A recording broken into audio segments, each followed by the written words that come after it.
ऐकलं का काय झालं, ती आपली शेजारची काय लाज सोडली बाई. हे आपल्या आजूबाजूला खूप असतात लोक, आणि असं का करतात, हे असं का बोलतं आपल्याबद्दल, सगळ्यांना डाऊट असेल. सो मी सारिका शिंदे, सायकोलॉजी स्टुडंट, तुमच्यासाठी हा व्हिडिओ घेऊन आली आहे सांगण्यासाठी की हे का होतं.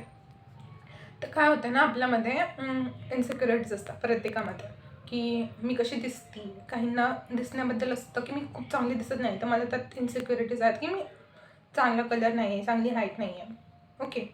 सिमिलरली काहींना असतं की मी सक्सेसफुल नाही आहे, मी चांगलं कमवत नाही आहे. ओके.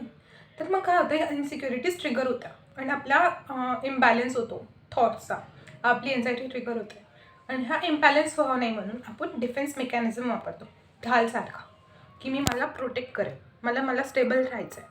आणि ह्या टायमाला आपण काय करतो, आपण आपले ॲक्शन जस्टिफाय करतो की नाही, मी जे करते ते आपल्या समाजात ॲक्सेप्टेबल आहे, हे रीती आहे, आणि रीतीच्या याने आपण जस्टिफाय करतो की मी जे करते ते बरोबर करते आहे.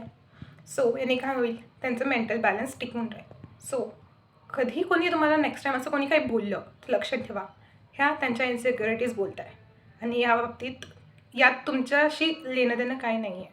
It's not us, it's them.